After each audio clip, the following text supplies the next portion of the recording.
یہ سارا رشتوں کا درد ہے، اس کو آپ بڑھاتے جائیں، محسوسات کو آگے لے کے جاتے جائیں، آپ خود محسوس کریں گے کہ کچھ رشتے ایسے ہیں، یعنی اور بھی کئی لوگ بندے سے سوال کرتے ہیں کہ یار فلاں چیز چاہیے، فلاں چیز چاہیے، کوئی تیری مدد کی ضرورت ہے، لیکن وہ والا بندے کا مزاج نہیں ہوتا۔ لیکن اگر بیٹی گھر آ جائے تو پھر ابا جی کا دل کرتا ہے میرا اپنا بھی کبھی ریٹ لگ جائے نا۔ تو یہ جو کہتی ہے نا، اس کو پورا کر دوں، رشتوں میں تڑپ ہوتی ہے، کشش ہوتی ہے۔ ہر رشتہ جو اللہ نے ہمارا بنایا ہے اس رشتے میں جان ہے، اس میں یہ بھائیوں کا رشتہ ہے۔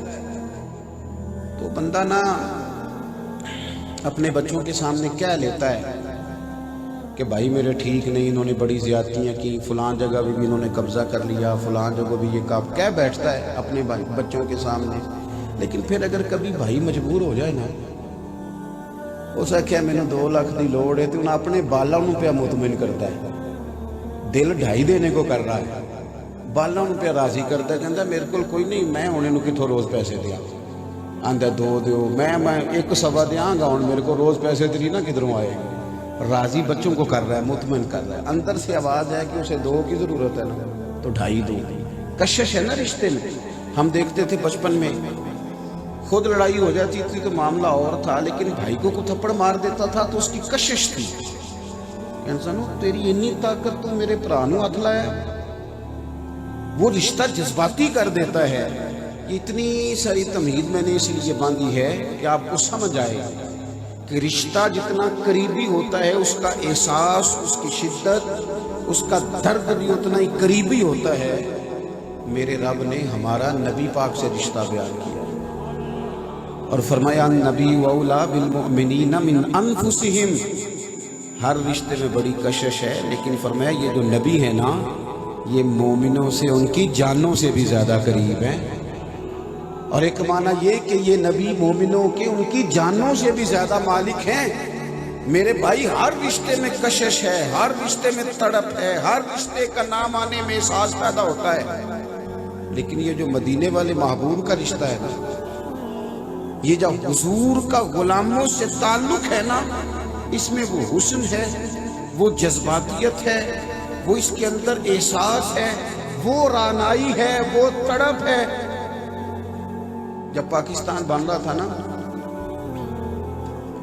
تحریک پاکستان زوروں پہ تھی، آج تو بہت سارے لوگ پریشان ہوتے ہیں نا، وہ ویسے ہمارا بھی آج کل مزاج ہے کہ تجزیے بڑے ہیں، رپورٹیں بڑی ہیں اور صحافی بڑے ہیں، اتنی خبریں نہیں جتنے ٹی وی چینل ہیں، اور ہر چوتھا آدمی جو ہے وہ صحافی بن گیا۔ اب وہ شوق ہوتا ہے نئی سے نئی بات کرنے کا، تجزیہ کرنے کا، اور ہمارے ہاں نا یہ بعض اوقات کچھ چیزوں کا لوگوں کو نا مطلب جلدی سے شوق ہوتا ہے یہ کام ہو جائے، تو یہ ذرا عام ہے، تو لوگ عجیب و غریب قسم کی باتیں بھی کرتے ہیں۔ تحریک پاکستان جب زوروں پہ تھی تو حضرت امیر ملت رحمۃ اللہ علیہ فرماتے ہیں کہ جگہ ہندو پنڈت سارے اکٹھے تھے، ہندوؤں کا جلسہ تھا، تو چونکہ پاکستان بننے میں ایک نعرہ لگایا گیا تھا جس نے تحریک پاکستان میں جان پیدا کی۔ وہ نعرہ یہ تھا کہ پاکستان کا مطلب کیا، تو ان کے نے دسی یہ گل تو اسی تہائی نہیں سو تحریک پاکستان، کس نے بتایا؟ پاکستان کا مطلب کیا؟ بچے کو پتہ ہے نا، تو کیوں نہیں اپنی سیاسی جماعتوں سے سوال کرتے کہ یہ تمہارا منشور کیوں نہیں، یہ اب تمہارا دستور کیوں نہیں، تم نے بناتے وقت جو کارڈ استعمال کیا تو آج وہ کیوں نہیں؟ تو یہ نعرہ لگتا تھا پاکستان کا مطلب کیا، لا الہ الا اللہ۔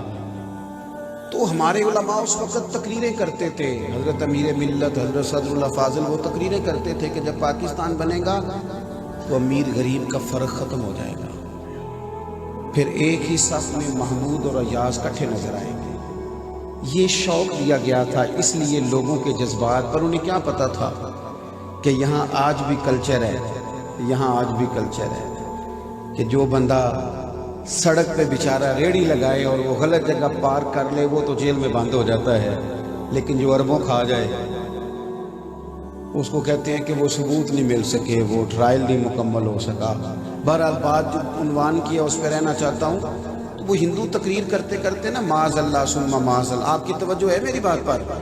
یہ کیمروں والے دوست میری طرف دیکھو یار، ادھر دیکھو، اللہ آپ کو خوش رکھے۔ اور بھائی میری سنو یار، اللہ آپ کو خوش رکھے۔ یہ کیمروں میں تو باتیں پہلے بھی چلتی رہتی ہیں، ہم آمنے سامنے بیٹھے ہیں، کوئی بات کرنے دو ہمیں۔ اس کو آپ نے سیٹ کر دیا، اب اس کو چھوڑ دیں، اللہ آپ کو جزائے خیر دے۔ اور میری بات سنیں، بن رہی ہے نا، انشاءاللہ مل جائے گی، آپ زیادہ پریشان نہ ہو۔ میں تھوڑی سی تقریر کرنے کا عادی ہوں، میں نے بات کو جلدی ختم کر دینا ہے۔ حضرت امیر ملت فرماتے ہیں، وہ ہندو پنڈت تقریر کر رہا تھا، اس نے چونکہ پاکستان کی تحریک میں جان تھا، نظام مصطفیٰ صلی اللہ علیہ وسلم کا نعرہ، اس نے حضور کے بارے میں کوئی کمزور لفظ کہہ دیا، نبی پاک کے بارے میں کہہ رہا ہوں، رشتے میں کشش ہے، کوئی کمزور جملہ اس نے کہا۔ اور تو مسلمان تھا کوئی نہیں وہاں، تو پیچھے ایک بندہ بیٹھا تھا، وہ دوری ڈنڈے والے نہیں ہوتے، وہ جن کے پاس ڈنڈا بھی رنگین ہوتا ہے، وہ پیچھے بیٹھا تھا۔ وہ کسی طریقے اسٹیج پہ چڑھ آیا، مارا اس نے ایک ہی پنڈت کو، پر مارا ذرا تگڑا کر کے، اور وہ ڈھیر ہو گیا، کام ختم ہو گیا۔ اب اس کو لوگوں نے پکڑ لیا، جیل میں بند کر دیا۔ حضرت امیر ملت کہتے ہیں، میں ملنے گیا تو میں نے اسے کہا، یار نہ تو داڑھی رکھتا ہے، نہ تو نماز پڑھتا ہے، نہ تو مسجد آتا ہے، یہ کام تو نے بڑا تگڑا کیا ہے۔ تو کہتے ہیں میں نے یہ بات کی تو وہ رو پڑا، کہنے لگا حضور یہ جو میں نہیں کرتا یہ میری غلطیاں ہیں، پر میں گناہگار ہوں، اپنے رسول کا غدار تو نہیں ہوں۔ یہ تو نہیں نہ ہو سکتا کہ کوئی اس طرح کی حرکت کر جائے اور میرے ہوتے ہوئے کر جائے، یہ تو ماحول نہیں ہے نا۔ وہ رشتے کے اندر جو خاص کشش ہے، وہ جو خاص کمال ہے، میں کہہ چکا ہوں کہ چھوٹے بچے بڑی بے تکلفی کے ساتھ جب بات ہوتی تھی نا تو وہ اپنے بارے میں بات سن لیتے تھے۔ ہم تو دیہاتی لوگ ہیں بھائی، ہم نے تو یہاں تک سنا ہے کہ چھوٹے بچے اپنے بارے میں بات سن لی ہے، لیکن اگر کبھی کسی نے بات کی نا گھر والی تو صاحب کہتے ہیں تیری میری گل ہی گھر تک نہیں جانا، اس میں جذبات ہیں، اس میں شدت۔ میں ٹھیک کہہ رہا ہوں، ایسے ہی ہے۔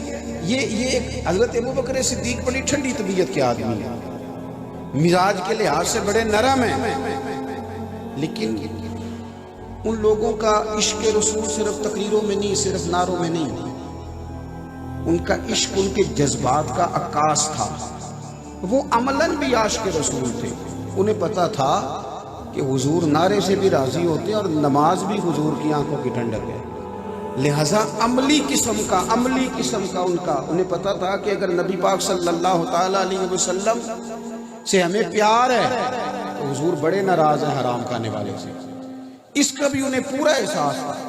تو انہیں جذباتی تعلق تھا نبی پاک صلی اللہ علیہ وسلم کے ساتھ، بڑی ٹھنڈی طبیعت ہے، معتدل آدمی حضرت صدیق اکبر۔ اور معتدل جو لوگ ہوتے ہیں وہ معاملہ فہم ہوتے ہیں، ان کو سوچنے کی صلاحیت ملتی ہے۔ اسلام اعتدال کا سبق دیتا ہے، یہ ہمیں کہا گیا نا کہ 3 طلاقیں اکٹھی نہ دو، اگر دے دی تو ہو تو جائیں گی، لیکن حکم یہ ہے کہ 1 دو 1 ماہ کے بعد، تاکہ تمہیں موقع ملے سوچنے کا، موقع ملے۔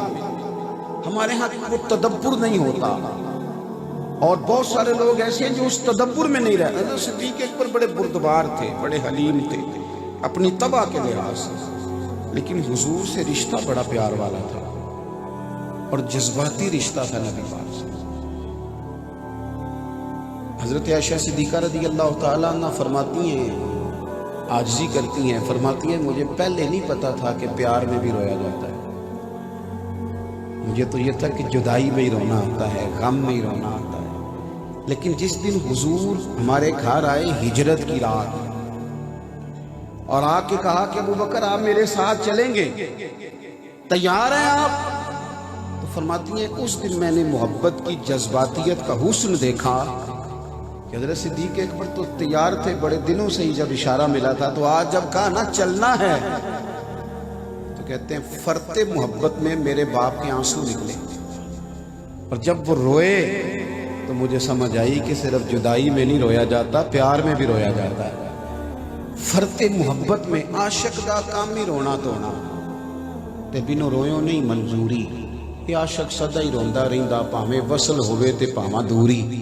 اپنی زندگی میں حضور کے ساتھ رشتے کا وہ حسن، وہ کشش، یار جس طرح ہمیں نبی پاک صلی اللہ تعالیٰ علیہ وآلہ وسلم کی ذات کے ساتھ ہمارے رشتے میں بہت کشش ہونی چاہیے نا، اس طرح حضور کے دیے ہوئے عقیدے، عقیدوں کی مضبوطی. مسلمان کا سب سے بڑا مسئلہ یہ ہے کہ یہ نا تیزی سے کانوں کا کچا ہو رہا ہے. اللہ ماشاءاللہ. ہم وہ جس طرح ہمیں پٹی پڑھاتا ہے نا کوئی نیا سے نیا سیاستدان، کوئی فلاسفر، کوئی، تو وہ ہمارے کان اسے قبول کرنے لگ جاتے ہیں. عقیدوں کی جو مضبوطی ہے نا، عقیدوں کی پختگی، نظریات کی پختگی. جو لوگ نظریاتی نہیں نہ ہوتے وہ لمبا جی نہیں سکتے، تو بے چین زندگی، نظریہ ہی کوئی نہیں. تو نبی پاک صلی اللہ تعالی علیہ وسلم نا ہمیں جو نظریات دیتے ہیں، ہمیں اسی جذباتی انداز میں ان نظریات کو بھی سمجھنا چاہیے، اس پر ہمیں غور کرنا چاہیے. ایک تو وہ رات کو ٹی وی پر بے یقینی پھیلائی جاتی ہے کہ کوئی ٹھیک نہیں، ہر ایک کی پگڑی اچھالی جاتی ہے. اب اللہ خیر کرے کہ ہر مقام پر وہ کام ہو گیا مذہبی اور غیر مذہبی لوگوں میں کہ زیادہ تر یہ ڈسکس کیا جاتا ہے کہ آج کل غلط بندہ کون کون ہے. لہذا بے یقینی عام ہوتی ہے سوسائٹی میں. پھر ہمارا جو اہل سنت کا مزاج ہے اس میں اب اسٹیجوں پہ لوگ آتے ہیں تو ایک آ کے اس طرح تقریر کرتا ہے، کہتا ہے آج میں دسنا ہے صحابہ دی شان کی ہے، اور اس طرح وہ بات کرتا ہے کہ جس طرح پتہ نہیں یہاں کیا ہونے لگا ہے.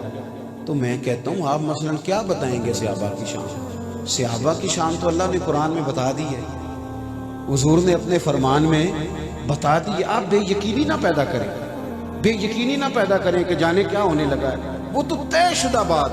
حضرت ابوبکر صدیق سے لے کر سیدنا امیر معاویہ تک رضی اللہ تعالی عنہ، محبوب کا ہر صحابی شانوں والا بھی ہے اور نیرو شانوں والا نہیں، ہدایت کا ستارہ بھی ہے.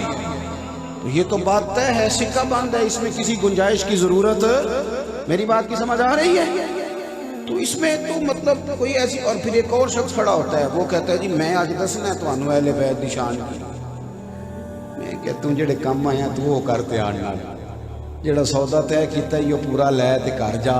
اس طرح کی تو بات کرتا ہے. تو بتائے گا حضور کی اہل بیت کی شان کیا ہے؟ حضور کی اہل بیت کی شان اللہ نے قرآن میں بتا دی، حضور کے فرمان میں آ گئی. بریلی کے امام نے فرمایا کیا بات رضا اس چمنستان کرم کی، زہرا ہے کلی جس میں حسن اور حسین پھول. جو شان ہمارے بزرگوں نے بتائی ہے اہل بیت کی، وہ کوئی بتا سکتا ہے؟ کہے ہیں یہ لفظ آج تک کسی نے جو میرے امام نے کہے ہیں؟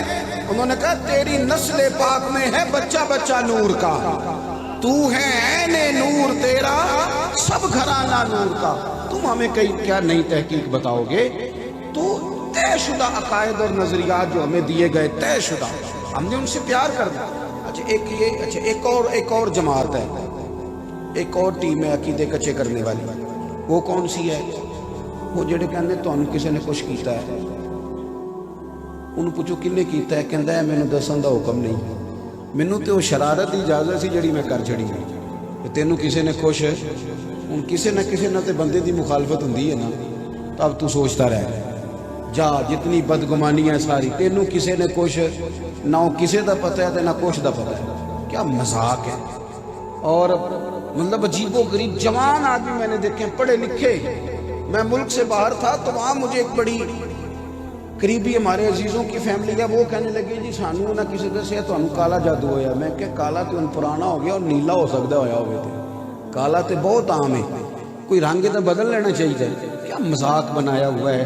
حضور کے ماننے والے بھی اس طرح کی باتیں کرتے ہیں، نبی کریم کے ماننے والے بھی. اور میں نے کہا سورہ بقرہ پڑھو جو میرے رسول نے بتائی ہے.